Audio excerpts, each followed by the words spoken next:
이웃을 판단하느냐. 아멘. 네, 비방하지 말라라는 제목으로 하나님의 말씀을 잠깐 나누는 시간을 갖겠습니다. 네, 본문 말씀을 보기 전에 우리는 지금 명절을 보내고 있습니다. 그래서 잠깐 명절에 대해서 생각해 보려고 합니다. 여러분은 명절하면 무엇이 먼저 떠오르십니까? 사실 명절은 좋고 즐거운 날이라고 먼저 말할 수 있습니다. 그동안에 못 봤던 가족들을 만나 못했던 이야기도 나누며 잘 지냈는지 이야기하며 즐겁게 지내는 시간입니다. 그런데 매스컴을 통해서 보면 많은 사람들이 이렇게 이야기합니다. 명절은 스트레스를 많이 받는 날이라고 합니다. 그러면서 생겨난 말이 있는데 명절 포비아, 명절 공포증이라는 거예요. 왜 그러나 살펴보니 그림을 준비했는데 명절에 공포증을 느끼는 사람이 직장인 중에 5명 중에 2명이라고 합니다. 그 이유가 미혼은 어른들 잔소리가 부담이다. 기혼자들은 교통비나 용돈, 경제적인 부담이 있고 또 마지막에 보니까 어른들의 잔소리가 부담이라고 합니다. 처음에 이야기했듯이 명절은 좋은 날인데 어른들이 또 자녀들을 만나며 좋은 날인데 왜 이런 잔소리를 통해서 서로 기분이 상하는 그런 일을 할까요? 한번 생각해 봤으면 좋겠습니다. 우리는 만났을 때 서로 힘이 되고 좋은 이야기를 해주는 게 명절과 맞지 않나 생각하며 그렇게 행해야 할 것 같습니다. 그래서 듣기 좋은 말과 듣기 싫은 말을 제가 이렇게 준비해 봤는데 듣기 좋은 말은 이런 말이라고 해요. 너희를 보니 힘이 난다. 긍정적인 말이죠. 오랜만에 만났으니까 반갑다는 겁니다. 밑에는 듣기 싫은 말입니다. 아무개는 어디 대기업에 취직했다는데 너는 왜 그러냐? 비교하면서 나쁘게 말하는 거죠. 왜 이렇게 말 한마디로 사람들이 즐거운 날인데 즐겁지 못하고 서로 스트레스 받는 날이 될까요? 말 때문인 것 같습니다. 오늘 본문 말씀도 이와 관련이 있어서 제가 잠깐 말씀을 드렸습니다. 본문 말씀을 보기 전에 우리 지난주 말씀을 기억해 볼까요?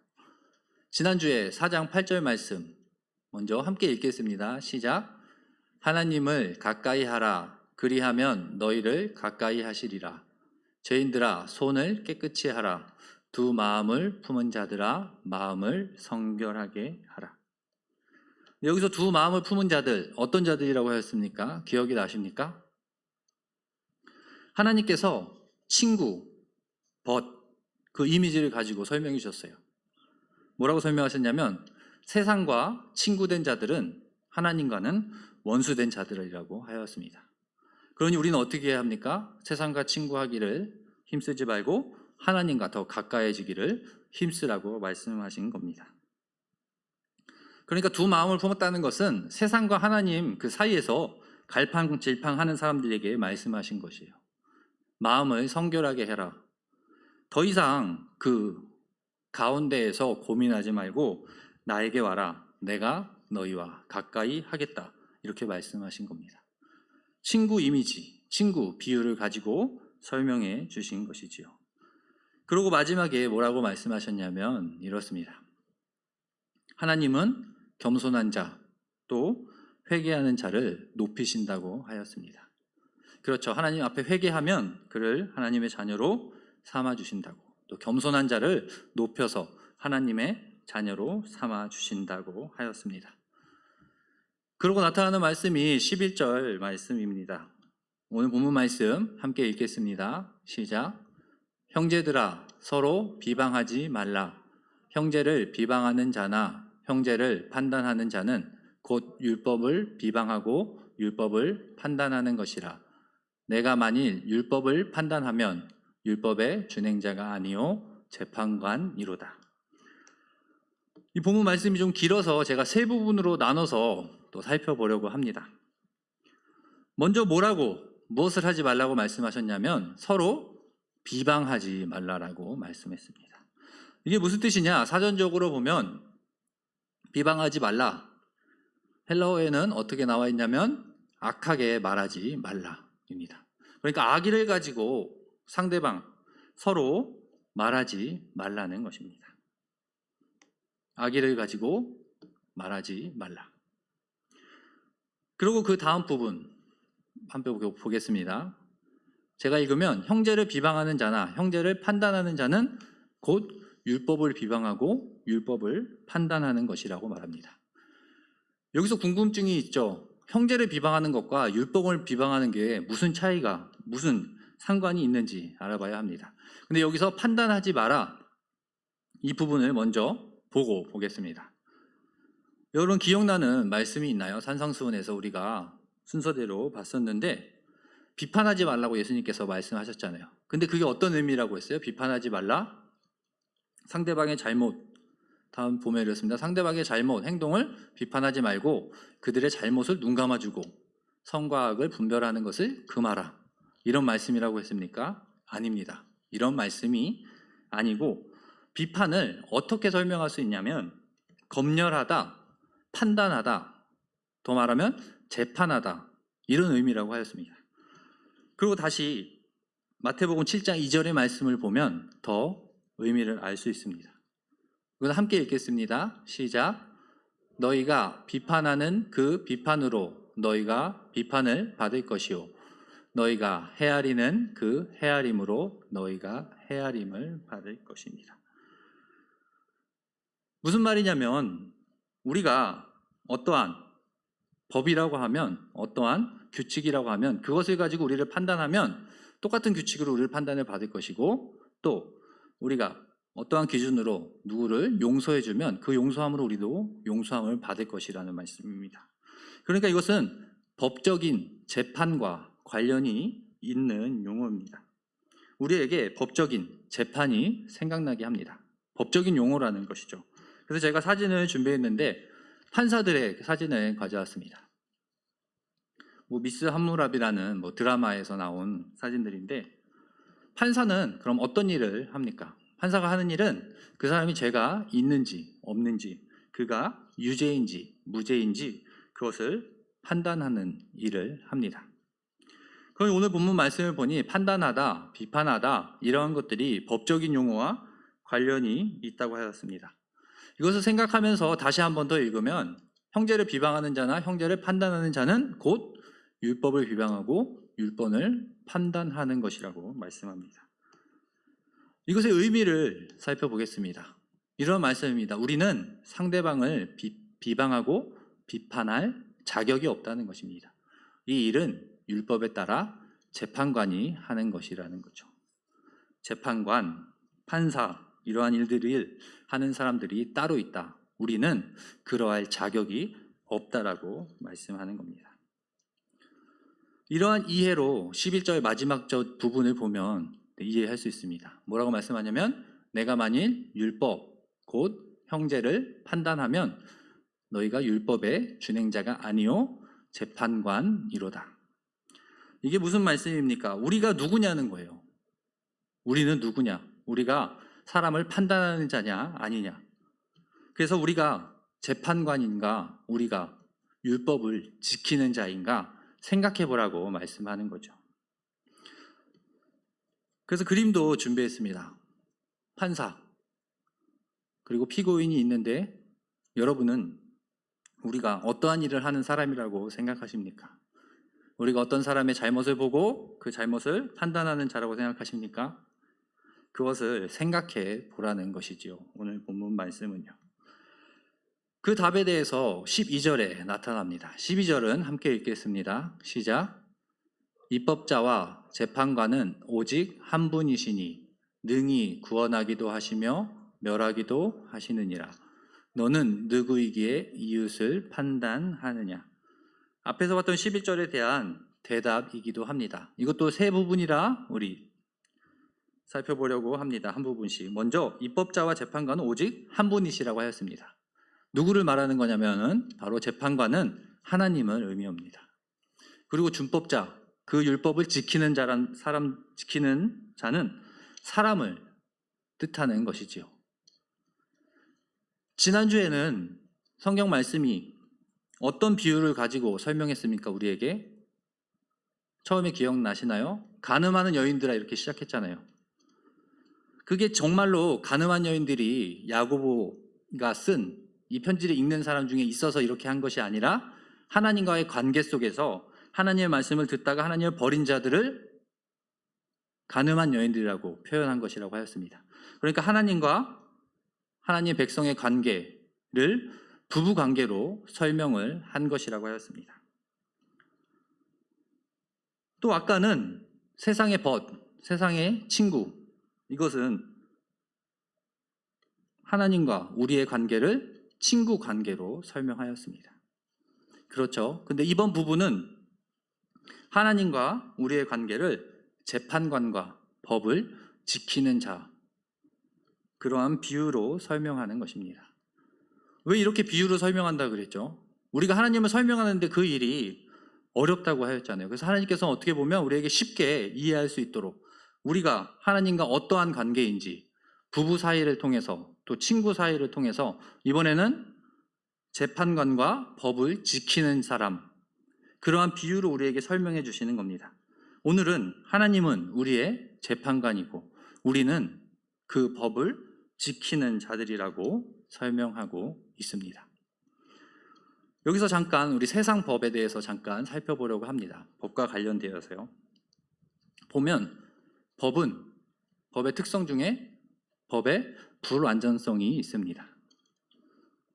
여러분은 법이 완벽하게 공정하다고 생각하십니까?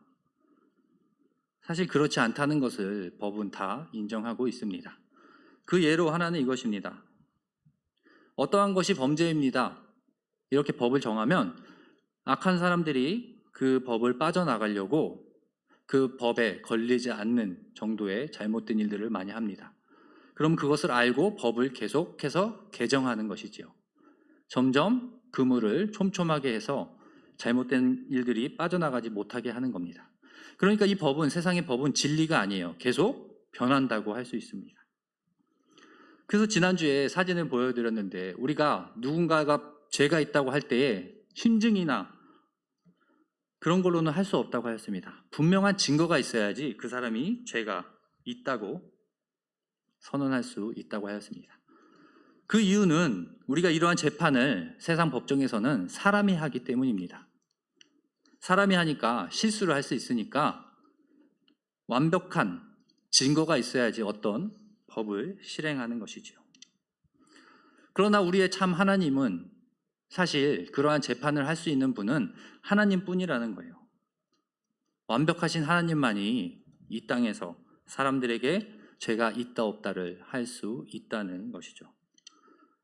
이러한 의미로 12절 중간 부분을 보면 하나님께서 어떠한 일을 하시는지 보여줍니다.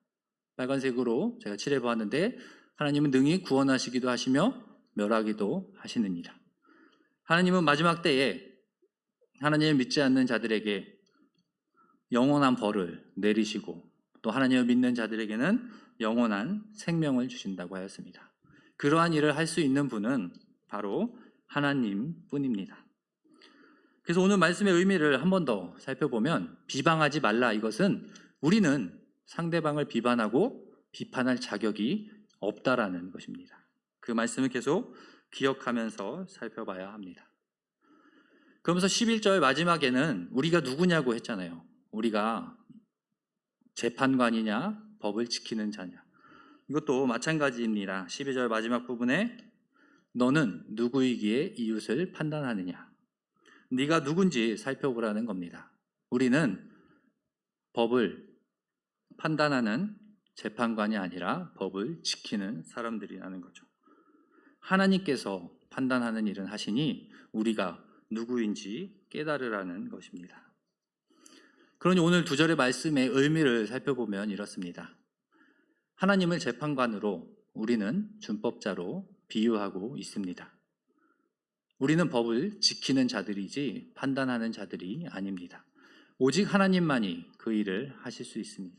그러니 우리는 이웃을 판단하지 말라고 말씀하는 것입니다. 제가 앞에서 말씀드렸듯이 이것은 우리와 하나님의 관계를 재판관과 준행자에 비유해서 설명해 주신 것입니다. 이러한 부분은 많이 나타납니다. 시편에서도 나타나는데 시편 82편 1절 8절을 제가 요거 봤습니다. 이것도 함께 읽겠습니다. 시작.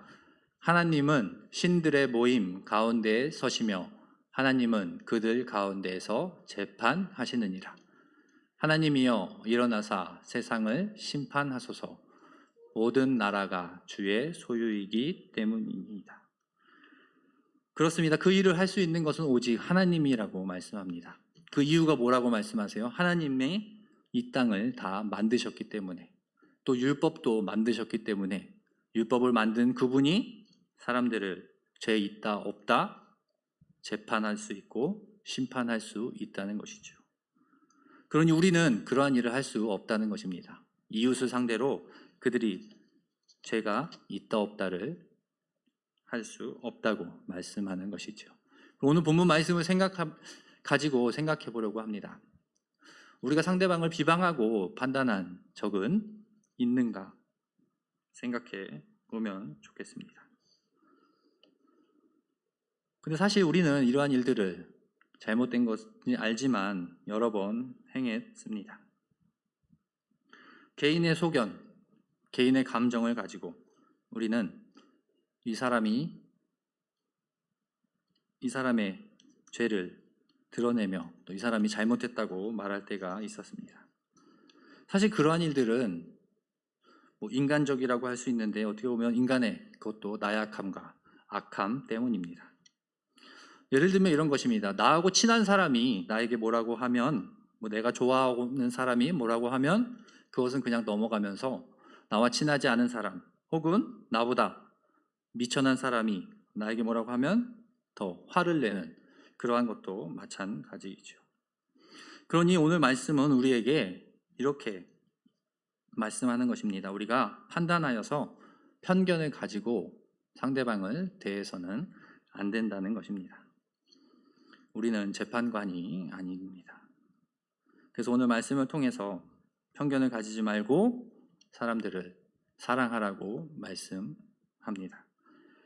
그런 이 말씀을 가지고 적용해 보려고 합니다. 야고보서 4장을 읽고, 두 번째는 정죄하는 일, 비판하는 일, 그러한 일에 힘쓰지 말고 우리는 상대방의 하나님의 형상임을 깨달아 그들을 사랑해야 합니다. 우리의 시기심과 질투심으로 상대방을 나쁘게 말하는 것은 잘못된 일입니다. 제가 이 부분을 적용하면서 한 명의 인물이 떠올라서 함께 나누고 말씀을 마치려고 합니다. 요즘 가장 유명한 사람이라 하면 여자 배구 선수 중에 김연경 선수가 있습니다. 그 선수는 배구도 잘하지만 성품도 좋다고 합니다. 그러면서 많은 그 사람에 대한 평가들이 나오고 있어요. 근데 외국 감독이 그 사람을 뭐라고 평가했냐면, 이 사람은 그 구단에서, 그 배구장에서 청소하는 사람을 대하는 거나 대통령을 대하는 거나 똑같이 대하는 사람이라고 그 감독이 평가하였습니다. 그 인성을 그렇게 평가한 것이지요. 그는 편견을 가지고 자기보다 못한 사람이니까 하대하고 또 잘 보여야 되는 사람에게 잘 보이려고 하지 않는다는 것입니다. 사람을 대할 때 편견 없이 대했다고 그 사람의 인품을 칭찬하더라고요. 우리도 사실 이렇게 행해야 하지 않겠습니까? 우리는 말씀을 지키는 자들이지 판단하는 자들이 아닙니다. 말씀을 지키려고 또 이웃을 사랑하려고 노력하는 우리 모두가 되길 소망합니다. 이 시간 주님 말씀